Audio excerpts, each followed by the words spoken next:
அடுத்ததாக கடகராசி. கடகராசிக்கு சுத்தமாக செட் ஆகாத ராசி எதுனா கும்பராசி தாங்க. கும்பராசியில் பிறந்தவங்க திருமணம் செய்ய வேணாம், காதலிக்க வேணாம் அப்படின்னு சொல்லிட்டு நான் கேட்டுக்கிறேன். ஒருவேளை நீங்கள் திருமணம் செஞ்சீங்கன்னா எந்த மாதிரி பிரச்சனை வரும் அப்படின்னா, இப்போ வெளியில் போகிறீங்க, ரெடி ஆகிட்டு இருக்கீங்க அப்படின்னா கடகராசியில் பிறந்தவங்க டக்கு டக்குன்னு கிளம்பிடுவாங்க. ஆனால் இந்த கும்பராசியில் பிறந்தவங்க இருக்காங்க இல்லையா, கும்பம் வந்து எப்பவுமே கொஞ்சம் ஸ்லோவான ராசி தான், பொறுமையாக கிளம்புவாங்க. கடகராசி வந்து 10 நிமிஷத்தை கிளம்புது அப்படின்னா கும்பராசி ஒரு 2 மணி நேரமாச்சு எடுத்துக்கும். அப்படிங்கிறதுனால இவங்க 2 பேருக்குள்ள இந்த மாதிரியான விஷயங்கள சண்டைகள் வந்துகிட்டே இருக்கும். கடகராசியோட ஸ்பீடுக்கு கும்பராசியில் வர முடியாது அப்படிங்கிறது தான் உண்மைன்றதுனால இவங்க 2 பேருக்குள்ள இயற்கையாகவே செட் ஆகாது. அப்படிங்கிறதுனால கடகராசியில் பிறந்தவங்க கும்பராசியில் பிறந்தவங்க கல்யாணம் பண்ண வேண்டாம் அப்படின்னு சொல்லிட்டு நான் கேட்டுக்கிறேன். அடுத்து கடகராசியில் பிறந்தவங்க தனுசு ராசியில் பிறந்தவங்க கல்யாணம் பண்ண வேண்டாம். எப்படி தனுசுக்கு கடகம் செட் ஆகாதோ கடகத்துக்கு தனுசு செட் ஆகாது. எதனால சார் கடகத்துக்கு தனுசு செட் ஆகாது அப்படின்னா, தனுசு வந்து ஆன்மீக வீடு, நான் ஆல்ரெடி சொல்லிட்டேன்.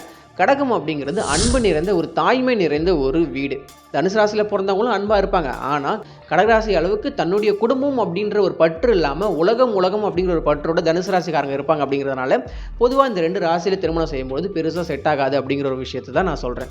அடுத்ததான் மிதுன ராசி. விருச்சகத்துக்கு மிதுன ராசி செட் ஆகாது சொல்லிட்டேன். மிதுனத்துக்கு விருச்சகம் செட் ஆகாதுன்னு ஆல்ரெடி சொல்லிட்டேன். அறிவு சார்ந்த வீடு இது வந்து அவசரம், வேகம், தைரியம் அடிச்சுட்டு தான் ஒரு விஷயத்தை நான் செய்வேன்னு சொல்கிற ஒரு வீடாக இருக்கிறதுனால இந்த 2 ராசிக்கும் பெருசாக செட் ஆகாது.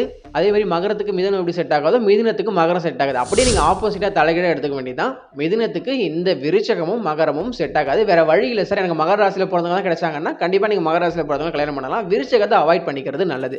ரிஷப ராசிக்கு தெரியும் துலா ராசி செட் ஆகாது. அதே மாதிரி தனுசு ராசி செட் ஆகாது, நான் ஆல்ரெடி சொல்லிட்டேன்றதுனால உங்களுக்கே தெரியும். ரிஷபத்துக்கு துலாவும் தனுசும் அவாய்ட் பண்ணிக்கலாம்.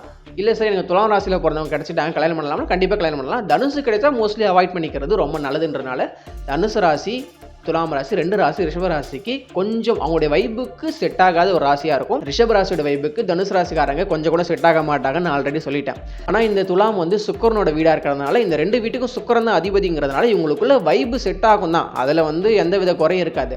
ஆனால் இந்த 2 பேரில் யார் பெருசு, நீ பெருசா நான் பெருசா, இந்த வடிவில் ஒரு காமெடியை சொல்லுவார், எது பெருசுன்னு அடிச்சு காட்டுன்னு சொல்லுவார் இல்லையா, அந்த மாதிரி 2 பேருக்குள்ள நீ பெருசா நான் பெருசான்ற அந்த போட்டி பொறாமைகளோடையே செல்லும்.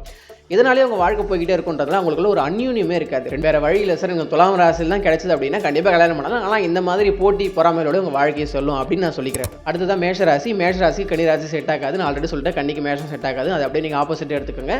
அடுத்தது மேஷராசிக்கு விருச்சக ராசியுமே செட் ஆகாது. மேஷம் எப்படி செயல்திறன் மிக்க, போர்க்குணம் மிக்க, தைரிய வீரியம் மிக்க ஒரு ராசியோ அதே மாதிரி அதுக்கு கொஞ்சமும் குறைச்சல் இல்லாத ஒரு ராசி தான் விருச்சகம். இவங்க 2 பேருக்குள்ளே இந்த போட்டி பொறாமைகள்லாம் வந்துடும். அப்படிங்கிறதுனால இந்த 2 ராசியில் பிறந்தவங்க கல்யாணம் பண்ணும்போது இவங்க 2 பேருக்குள்ள கண்டிப்பாக சண்டை வரும் அப்படின்னு நான் சொல்லிக்கிறேன். மேஷத்துக்கு கன்னிராசியில் பிறந்தவங்க ஏன் செட் ஆக மாட்டாங்க, நான் ஆல்ரெடி சொன்ன மாதிரி தான். நாளைக்கு என்ன பண்ண போறோம் அப்படிங்கிற ஒரு விஷயத்த மேப் போட்டு ஸ்கெட்ச் போட்டு உட்காந்துட்டு இருப்பாங்க இந்த கன்னிராசியில் பிறந்தவங்க. இந்த ஸ்கெட்ச் போட்டு மேப் போட்டு முடிக்கிறதுக்குள்ள இந்த மேஷ ராசியில் பிறந்தவங்க அதை போய் பண்ணிட்டு வந்துருவாங்க.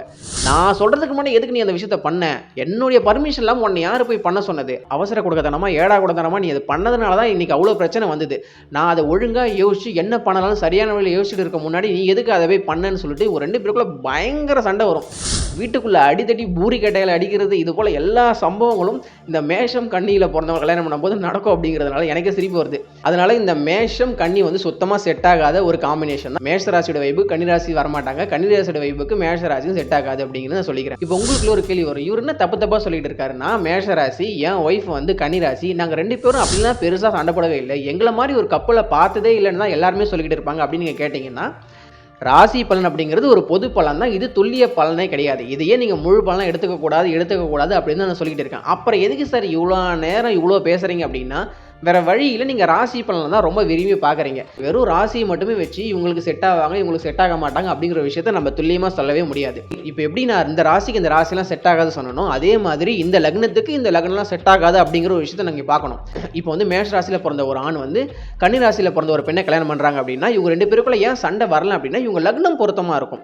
உதாரணத்துக்கு அவர் மேஷ ராசி மேஷ லக்னமாக இருக்கலாம், இவங்க கன்னி ராசி தனுசு லக்னமாக இருக்கலாம். இவங்களுக்கு வந்து பெருசாக பிரச்சனைகள் வராது, ஏன்னா லக்ன பொருத்தம் வந்துறதுனால இந்த ராசி பொருத்தம் இவங்களை பெருசாக பாதிக்காது. அப்படிங்கிறதுனால வெறும் ராசியை மட்டுமே வச்சுட்டு இவங்களுக்கு செட் ஆகாது அப்படிங்கிற விஷயத்தை நம்ம வந்து துல்லியமாக சொல்ல முடியாது, ஓரளவுக்கு சொல்லலாம். இது வந்து ஒரு பொது பலன் தான், அதுக்காக இந்த ராசி பலன் நடக்காமல் போயிடாது, கண்டிப்பாக நடக்கும். மேஷ ராசி கண்டிப்பாக கன்னி ராசிக்கு செட் ஆகாதுன்ற ஒரு விஷயம் தான் உண்மை. தசை புத்திகள் தான் உங்களுக்கு சண்டைகள் வருமா வராதா, நீங்கள் பிரிவீங்களா பிரிய மாட்டீங்களா அப்படிங்கிற ஒரு விஷயத்த சொல்லும். வெறும் இந்த ராசியோட காம்பினேஷன் வச்சுக்கிட்டு நம்ம சொல்ல முடியாது, துல்லியமாக சொல்ல முடியாது, ஓரளவுக்கு சொல்லலாம். உங்களுக்கு என்ன தசை புத்திகள் நடந்துகிட்டு இருக்கோ அதை பொறுத்து தான் உங்களுக்குள்ள எவ்வளோ பிரச்சனை வரும், எந்த அளவுக்கு பிரச்சனை வரும், அந்த பிரச்சனை பூகமும் வெடிச்சு நீங்கள் பிரிஞ்சே போயிடுவீங்களா, வாழ்க்கையில் இதுக்கப்புறம் சேரவே மாட்டீங்களா அப்படிங்கிற விஷயத்தெல்லாம் உங்களுக்கு என்ன தற்போது உங்கள் ஜாதகப்படி என்ன தசை புத்தி நடந்துகிட்டு இருக்கோ அதை வச்சு தான் நம்ம சொல்ல முடியும். அப்படிங்கிறதுனால இந்த ராசிக்கு இந்த ராசி செட் ஆகாது, இந்த ராசியில் பிறந்தவங்க இந்த ராசியில் பிறந்தவங்க கல்யாணம் பண்ணிங்கன்னா கொஞ்சம் சண்டை வரும், இயற்கையாக உங்கள் 2 பேருக்குள்ள அண்டர்ஸ்டாண்டிங் நல்லா இருக்காது அப்படிங்கிற ஒரு விஷயத்தை மட்டும் தான் நம்ம இந்த ராசியை வச்சு சொல்ல முடியும். அதுதான் நான் உங்களுக்கு சொன்னேன். ஆனால் இதையே நீங்கள் முழு பலன் எடுத்துக்க கூடாது அப்படிங்கிறது தான் என்னுடைய ஒரு வேண்டுகோள். நன்றி.